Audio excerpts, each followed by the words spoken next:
जय हिंद। आज का एमसीक्यू स्टार्ट करने से पहले आप क्या कीजिएगा तो वीडियो के डिस्क्रिप्शन में टेलीग्राम का लिंक दिया गया है, जिसे जाके आप ज्वाइन कीजिए और वहां पे ढेरों क्यूज पड़ा हुआ है, जिसे आप दे के आप अपना स्कोर चेक कर सकते हैं।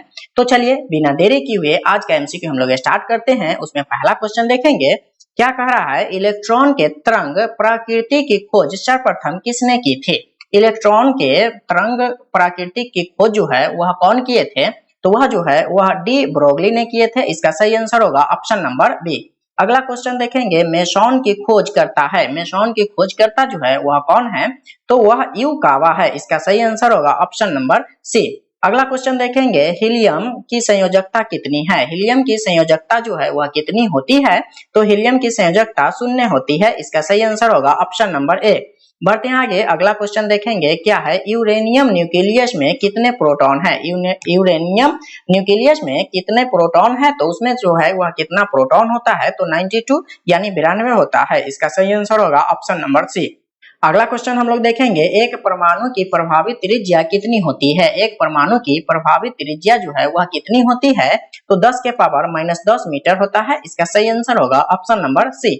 अगला क्वेश्चन देखेंगे हम लोग, विखंडन की क्रिया सामान्यतः किसमें होती है। विखंडन की क्रिया जो है वह सामान्यतः किसमें होती है, तो नाभिकीय संयंत्र में होती है। इसका सही आंसर होगा ऑप्शन नंबर ए। बढ़ते हैं आगे, अगला क्वेश्चन देखेंगे, क्या कह रहा है, एक हाइड्रोजन एटम में कितने न्यूट्रॉन होते हैं। एक हाइड्रोजन एटम में कितने न्यूट्रॉन होते हैं, तो उसमें कुछ न्यूट्रॉन नहीं होते हैं। इसका सही आंसर होगा ऑप्शन नंबर डी। बढ़ते हैं आगे, अगला क्वेश्चन देखेंगे, परमाणु का कौन सा भाग विद्युत धारा का निर्माण करता है। परमाणु का कौन सा भाग जो है वह विद्युत धारा का निर्माण करता है, तो वह कौन सा है, इलेक्ट्रॉन। इसका सही आंसर होगा ऑप्शन नंबर बी।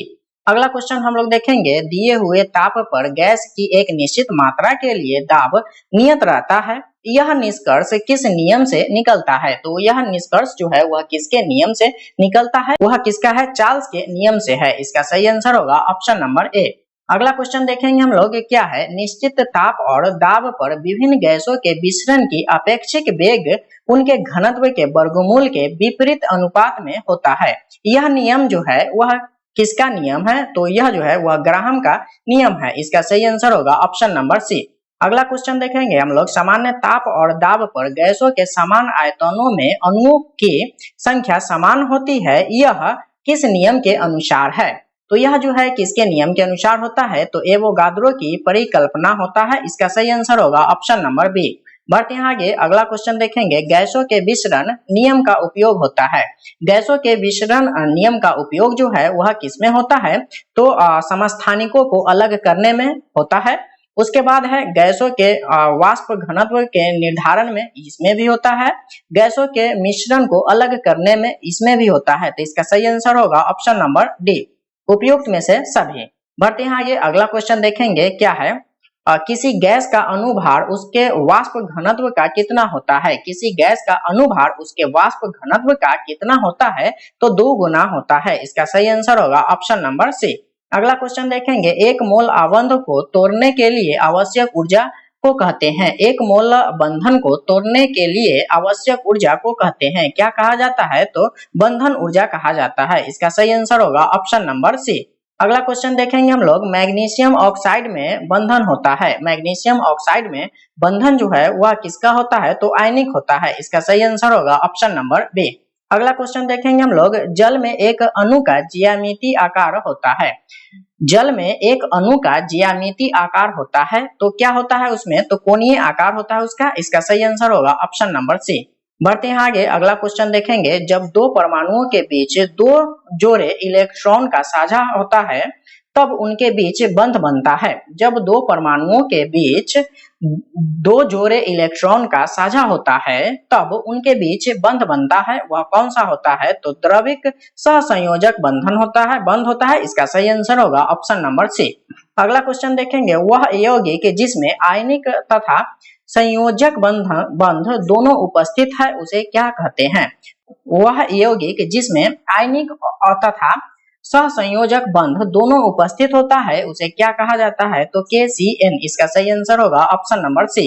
बढ़ते हैं आगे, अगला क्वेश्चन देखेंगे, क्या है, ऑक्सीकारक वैसे पदार्थ है जिसमें क्या होता है, इलेक्ट्रॉन त्यागने की प्रवृत्ति होती है। ऑक्सी कारक वैसे पदार्थ है जिसमें इलेक्ट्रॉन त्यागने की प्रवृत्ति होती है। इसका सही आंसर होगा ऑप्शन नंबर ए। बढ़ते हैं आगे, अगला क्वेश्चन देखेंगे। सोडियम धातु व क्लोरीन गैस के बीच अभिक्रिया के फलस्वरूप बनेगा। सोडियम धातु व क्लोरीन गैस के बीच अभिक्रिया के फलस्वरूप क्या बनेगा? तो वह बनता है सोडियम क्लोराइड बनता है। इसका सही आंसर होगा ऑप्शन नंबर सी। अगला क्वेश्चन देखेंगे हम लोग। लोहे पर जंग लगना उदाहरण है। लोहे पर जंग जो लगता है वह किसका उदाहरण होता है? तो ऑक्सीकरण का उदाहरण होता है। इसका सही आंसर होगा ऑप्शन नंबर डी। बढ़ते हैं आगे, अगला क्वेश्चन देखेंगे। क्या है ऑक्सीकरण? यह प्रक्रिया है जिसमें तत्व की संयोजकता क्या होती है, घटती है या बढ़ती है?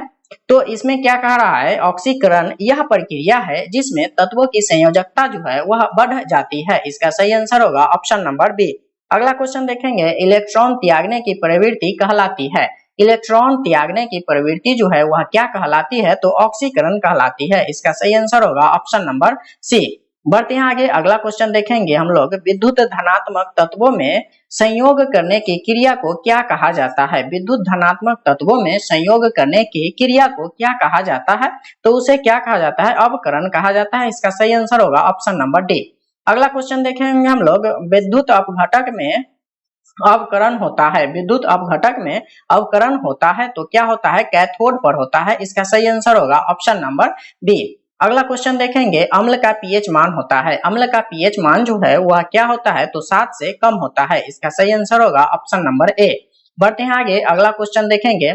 सबसे दुर्लभ अम्ल है। सबसे दुर्लभ अम्ल जो है वह कौन होता है? तो HF जो है वह सबसे दुर्लभ अम्ल होता है। इसका सही आंसर होगा ऑप्शन नंबर ए। अगला क्वेश्चन देखेंगे हम लोग। बैटरी आवेशन की क्रिया में किसकी स्थानांतरण होती है? बैटरी आवेशन की क्रिया में किसकी स्थानांतरण होती है? तो उसमें क्या होता है? तो उसमें होता है केवल इलेक्ट्रॉनों का। इसका सही आंसर होगा ऑप्शन नंबर डी। अगला क्वेश्चन देखेंगे हम। क्षारीय विलयन का पीएच मान होगा। क्षारीय विलयन का पीएच मान कितना होता है? तो वह जो है 7 से अधिक होता है। इसका सही आंसर होगा ऑप्शन नंबर सी। अगला क्वेश्चन देखेंगे हम लोग। क्या कह रहा है?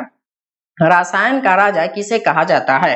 रसायन का राजा जो है वह किसे कहा जाता है? तो H2SO4 को कहा जाता है। इसका सही आंसर होगा ऑप्शन नंबर ए। बढ़ते हैं आगे, अगला क्वेश्चन देखेंगे हम लोग। भास्मों का स्वाद होता है। भास्मों का स्वाद जो है वह कैसा होता है? तो खारा होता है। इसका सही आंसर होगा ऑप्शन नंबर ए। अगला क्वेश्चन देखेंगे हम लोग। जल में घुलनशील भास्म को कहते हैं। जल में घुलनशील भास्म को क्या कहा जाता है? तो उसे क्षार कहा जाता है। इसका सही आंसर होगा ऑप्शन नंबर सी। बढ़ते हैं आगे, अगला क्वेश्चन देखेंगे। कांच पर लिखने के लिए किस अम्ल का प्रयोग किया जाता है? कांच पर लिखने के लिए किस अम्ल का प्रयोग किया जाता है? तो उसमें हाइड्रोजन फ्लोराइड का प्रयोग किया जाता है। इसका सही आंसर होगा ऑप्शन नंबर ए। आज के लिए बस इतना ही। मिलते हैं अगले क्लास में। अगर आपको वीडियो अच्छा लगा है तो लाइक कीजिए, सब्सक्राइब कीजिए और शेयर जरूर कीजिए। So thanks for watching this video.